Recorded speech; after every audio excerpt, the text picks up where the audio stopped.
Chapter 13. Sekitar 131. Hari ini, sekelompok monster muncul di Seoul, meninggalkan 500 terluka dan 7 mati. Jangkar baru sedang melaporkan insiden hari ini. Dengan napas panjang, Chae Shin Hyuk membelai pasien yang terbaring di tempat tidur. Kulit pucatnya seakan menusuk hati ayahnya. Meskipun dia adalah orang dewasa yang akan segera menjadi pahlawan, Chae Na-yun masih seperti gadis kecil bagi Chae Shin Hyuk. Kurung siku buka. Menurut penyelidikan, kelompok monster itu dipimpin oleh monster peringkat 1 tingkat menengah, Beast Incheater. Monster seukuran manusia ini berbentuk luwak yang belum pernah muncul di Korea. Asosiasi percaya bahwa monster itu dibawa oleh pihak ketiga, dan telah memulai pencarian. Petik 2. Pada saat itu, Chae Na-yun membuka matanya. Chae Shin Hyuk segera terangkat dan memanggil dokter. Kamu sudah bangun. Bagaimana perasaanmu? Baik. Chae Na-yun mengangkat tubuh lemahnya. Seorang dokter datang untuk memeriksa nadinya, tetapi Chae Na-yun mendorongnya pergi sambil tersenyum. Aku baik-baik saja, ayah. Sangat. Tentu saja, saya tidak terluka. Bukankah dokter memberitahu Anda? Petik 2. Aku lakukan. Dokter berbicara dengan tidak sengaja. Chae Shin Hyuk adalah sosok kuat yang memiliki ekonomi negara di telapak tangannya. Dia tahu berada di sisi buruk pria ini hanya akan membuat hidupnya lebih sulit. Petik 2. Dia sepertinya baik-baik saja, jadi kamu bisa pergi sekarang. Iya Pak. Dokter segera berlari keluar. Melihat pintu yang menutup, Chae Na-yun berbicara singkat. Ayah. Chae Shin Hyuk menjawab dengan ramah. Tentang Opa. Suaranya yang rendah semangat membangkitkan masa lalu yang kelam yang ingin dia lupakan. Mengingat putranya selalu menyebabkan rasa sakit yang tajam di hatinya. Dengan senyum lembut, Chae Shin Hyuk memegang tangan putrinya. Apa yang salah? Bisakah aku pergi menemuinya ketika aku keluar? Aku cuti sakit, kan? Petik 2. Tentu saja Anda bisa. Chae Shin Hyuk setuju dengan mudah. Chae Na-yun menyandarkan kepalanya ke bahu ayahnya dan mengingat kembali apa yang terjadi pada hari sebelumnya. Jin dari museum, tangan hitam yang mencekiknya, dan suara yang menyebutkan kakak laki-lakinya. Pada saat itu, kemarahan Chae Na-yun kembali. Ayah, omong-omong. Nada bicara Chae Na-yun gelap. Suaranya membawa emosi yang berat. Tanya Chae Shin Hyuk dengan cemas. Ada apa? Petik 2. Tidak apa-apa.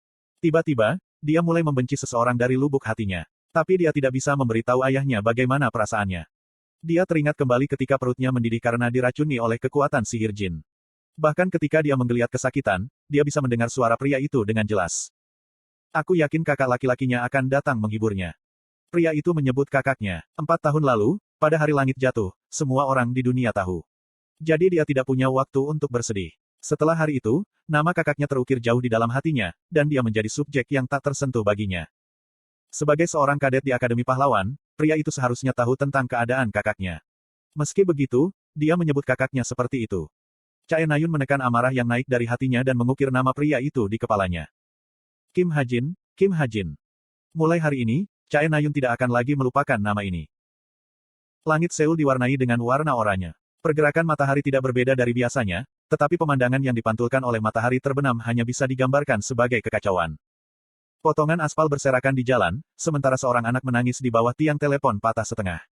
Ambulans bola-balik, membawa orang-orang yang terluka atau mayat.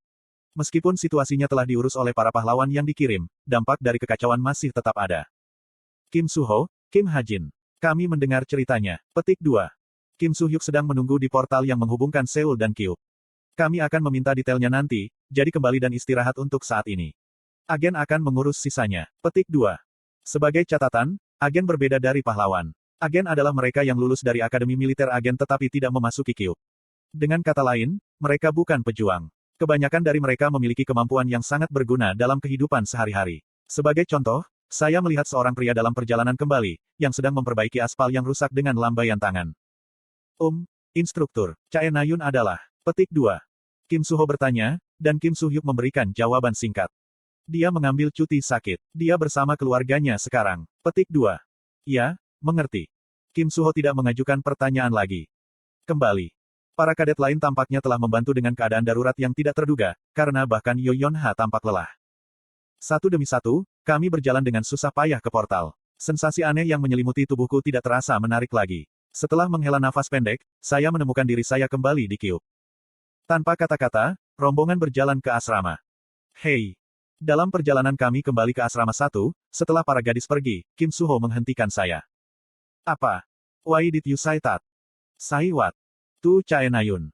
What was he talking about all of the sudden? When I furrowed my brows in incomprehension, Kim Soo-ho suddenly became a bit more hostile. Why did you bring up her older brother in such a condescending way too? What do you mean? I didn't mean much by. At that instant, I swallowed my words. This world had a co-author. My setting wasn't the only setting at play. Something had to have changed. What about her older brother?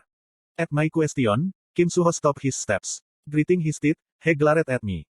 It's something every cadet knows, but you're going to pretend you don't know. What? No? I really don't. Whatever, we can talk about it later. For now. Kim Suho quickly walked past me and got on the elevator. Under his glaring eyes were thick dark circles. Since he used that ability, he needed to crash. Since my room was on the first floor, I didn't need to get on the elevator. The moment I sat down on my couch, I turned on my smartwatch. An internet window popped up in the air. This world's main search engine was Neighbor 1. The interface was no different than what I was used to, so getting used to it posed no problem. First, I looked up Chae Na-yun. What Kim Suho said and how Chae Na-yun reacted were indeed strange. Sama dengan. Chae Na-yun, hero cadet. Family, father, Chae Shin-hyuk, older brother, Chae Jin-yeon. Education. Agen Military Academy rank 4. Currently attending Hero Military Academy, Cube. Sama dengan. So what's the problem? Chae Jin-yeon, it's not like he was dead or missing, so why were they so worked up? Even as I tilted my head, I looked up Chae Jin-yeon.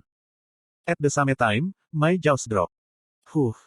Chae Shin-hyuk's son, Chae Jin-yeon, in critical condition from a Jin attack. The Jin suppression operation, V-Reflex, succeeds. However, the rookie hero, Chae Jin-yeon, falls in a coma. There were headliness I couldn't understand. What? Jin suppression operation, V-Reflex. I knew what it was. It was the first operation that gave Chae Jin-yeon fame. By leading this operation to a success and rescuing 3 comrades in the process, he would have been promoted to an intermediate rank hero. Chae Na-yun, who was only 13 at the time, would have always brag about her older brother who suddenly rose to fame. No, that was how things should have been. What the hell is going on? Unable to take everything in, I took out my laptop. If there was a hint, the laptop had to have it. Thanks to your high look, light bullet deals critical damage to Dog of Lucius. With great look, your understanding of the light attribute increase. With extreme look, you absorb part of the magic power emitted by the light bullet. Your magic power increased by pukul 0/3 points.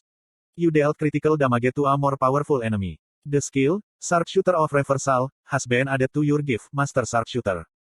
Your SP increased by 131. There were many pleasant alerts, but I turned them all off. I looked for my settings book. No, I didn't need to look for it. This settings book was something I wrote. Since what happened today wasn't part of my setting, looking for my settings book wouldn't do anything. However, I had received a message on my laptop. Chae Jin-yeon, in the original story, he was Chae Na-yun's reliable older brother and Kim Suho's trustworthy helper. However, it has been judged that the main character has too many helpers, and thus this setting was changed. Modified setting, in his first mission as a hero 4 years ago, Chae Jin-yeon receives a devil's branding and falls into a coma. Currently, he is a devil's seed. Note, modified settings will be provided as messages on the target. Kim Ha-jin becomes aware of it. Without realizing that my mouth was open, I stared at the screen in a daze. By the time my saliva dropped on the laptop, I barely managed to eke out a voice. Fucking. Dan hanya itu yang bisa saya katakan. Jika pesan ini benar, ini adalah masalah yang sangat serius. Benih iblis adalah sesuatu yang hanya muncul di paruh kedua novel. Jika itu tumbuh, Kim Suho saat ini tidak cukup kuat untuk menghentikannya. Pangkat Master Pahlawan akan dapat menghentikannya, tetapi sebagian besar pangkat Master telah meninggalkan dunia sekuler. Bahkan jika pahlawan tingkat tinggi dikirim, beberapa dari mereka pasti akan dikorbankan. Itu tidak mungkin terjadi. Kekuatan mereka dibutuhkan di bagian akhir novel. Dengan kata lain, semuanya akan serba salah jika benih iblis ini tumbuh. Tentu saja, semuanya sudah serba salah, tetapi masih pada tingkat yang bisa dikelola. Lalu apa yang bisa saya lakukan? Hanya ada satu jawaban, jadi saya tidak perlu berpikir lama.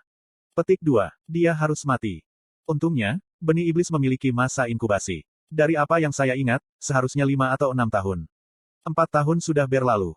Secepat mungkin, sebelum iblis di dalam tubuh Chae Jin-yeon bangun, Chae Jin-yeon harus dibunuh. Masalahnya adalah, siapa? Siapa yang harus membunuhnya? Saya tidak bisa menyewa seorang pembunuh.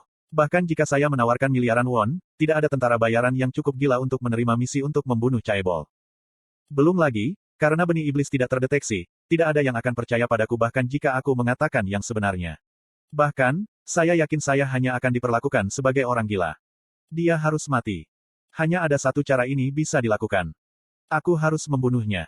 Dengan nafas panjang, aku menutup mataku. Cai Jinyon adalah teman dan penolong yang andal bagi Kim Suho, meskipun dia idiot ketika menyangkut kakaknya. Tetapi di dunia ini, ia telah menjadi karakter yang harus dibunuh. Sementara perubahan total ini mengejutkan, saya tidak memiliki ketenangan pikiran untuk terkejut.